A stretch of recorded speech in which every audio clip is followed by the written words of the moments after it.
Hey everybody, welcome back to the studio. I hope you're all doing well.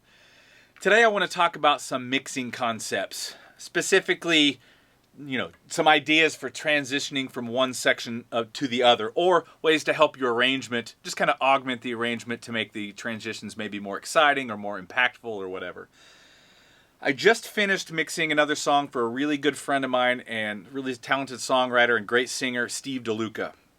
We've been having a lot of fun mixing his stuff. I think we're like 18 songs in. I think some of it's going to get released this fall. Looking forward to it. There's a lot of cool stuff. But anyway, this last song, there was kind of an interesting intro, like 3 parts to this intro that came from the beginning of the song into the first verse. And the arrangement itself had kind of some movement in it, and I further augmented that with some mix ideas, and I thought they were kind of cool, so I'm just going to share them with you guys today. So like I said, there was about 3 steps to this. There's a crazy intro with a lot of drum fills, with yours truly playing. Good friend of mine, Pharaoh Barrett, playing bass, and the great Ernesto Homeyer on guitar. So there's all these drum fills in the beginning, then it has kind of a hard break, and then it opens up with a much simpler groove, a more open groove with no bass, but a repetitive vocal. And then it slides into the verse where there's a tight syncopated guitar and bass riff, tighter drums, and the lead vocal is front and center. Now the arrangement itself kind of had movement in it, so I easily could have just left it the way it was and just made it sound good and would have been cool, but I decided to have a little fun with things. So first off, I'm just going to play this intro piece down, and then we'll work backwards and dissect it. So this is the finished mix.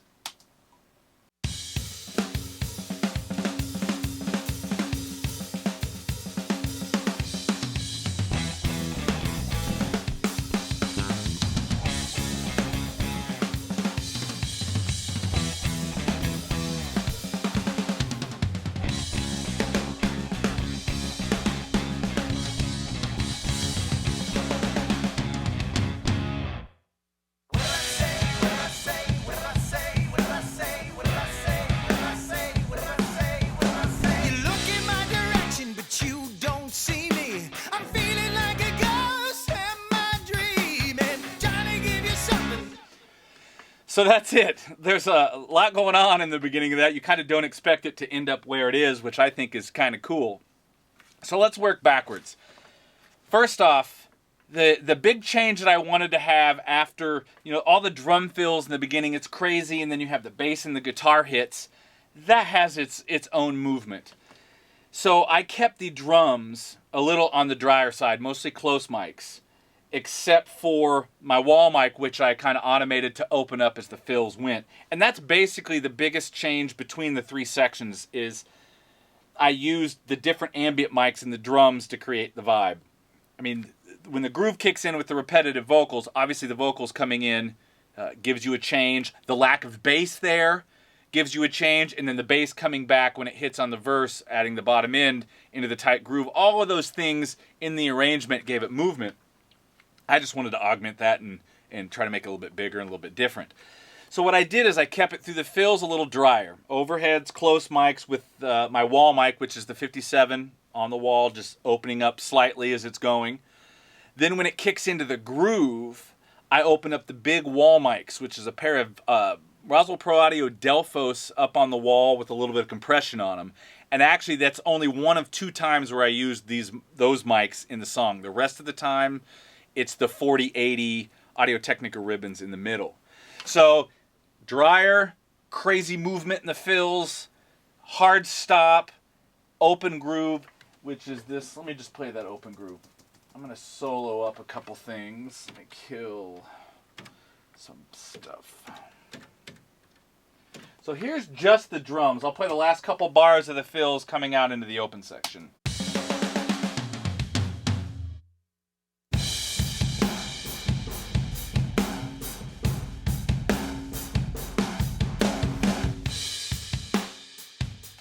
So you hear it opens up a little at the end of the drum fills, gets really huge and roomy, and then tightens down and gets more focused for the verse when it comes back in. There is a little bit of room on that verse, but nothing compared to this breakdown section. You're also going to hear a delay on the drums. what I did to start with is I printed the room mics through the Boss DD5, and I just printed that back in to Logic, and here is what that sounded like. Here's just this delay sound that is underneath these drums.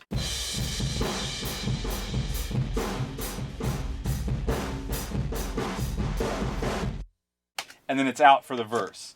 So that back in with the drums. Here are the drums without that delay.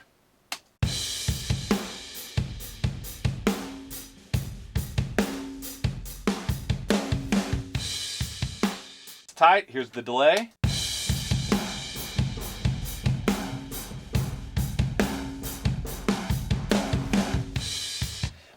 What I was really trying to make this section feel like was a release. Like, you know, these fills and the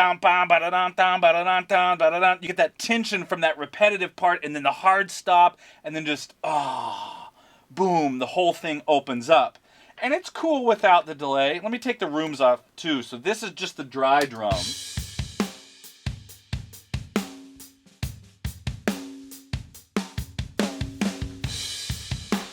No, they sound good. Open them up.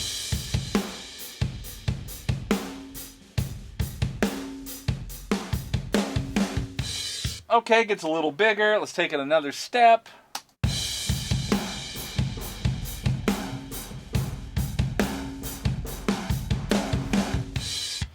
And obviously gets much larger there. Then as it goes, like I said, it goes into the verse.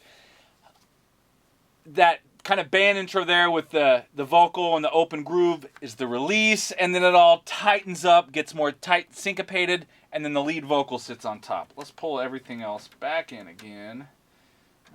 Let's see, background vocals, everybody on. So again, here's about the last 4 bars. Actually, you know what I'm doing? I'm going to turn the room mics and the delay drums off. So this is what it would sound like if I didn't boost those rooms and didn't have the cool Boss delay going.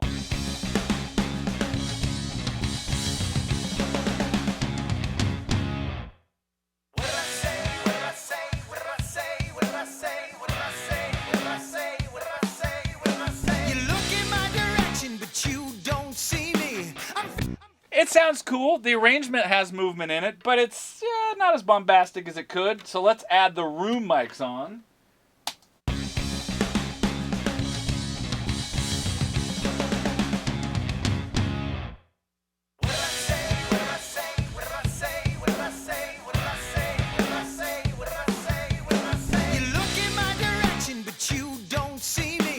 Okay, we're getting a little bit cooler, but now over the top.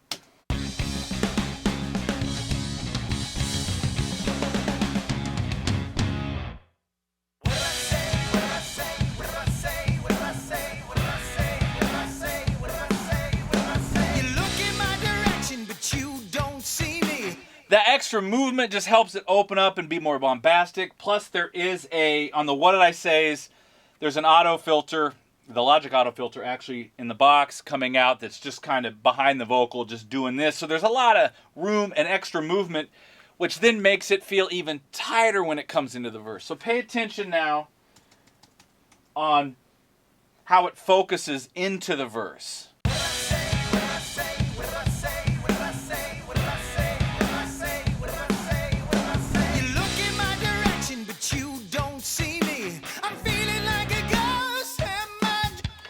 So the lead vocal comes out to the front, everything's tight.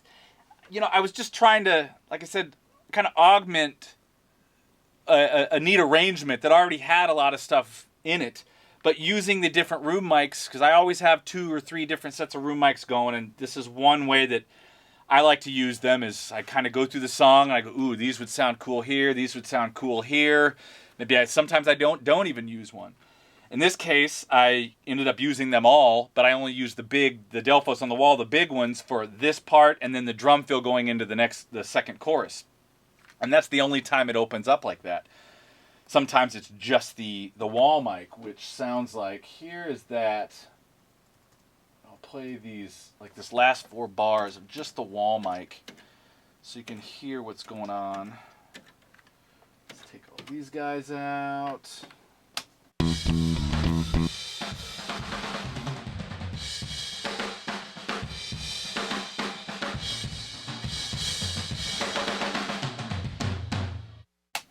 And that thing is getting hammered with compression when I tracked it. No more compression added after the fact. That was all. That stuff was baked, so I left it where it was. So one more time, I'm going to take this whole thing from the top and just listen to it.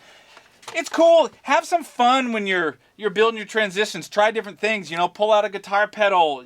If you have ambient miking, try different ambient mics in different spots. You know, sometimes I'll take one of the room mics and I'll print it back through distortion. You know, if you've seen the other videos, you know I love the OCD pedal or even the Octafuzz, just to give something character in spots. And then you could get it in the box and completely keep messing with it with plugins and other things. But it's just trying to, you know, have fun and take things over the top a little bit, be unique, make it kind of different. You know, everybody's a lot of music out there, man. You got to try to be different, try to be unique, have a little fun with it. If you're doing what everybody else does already, you're already behind.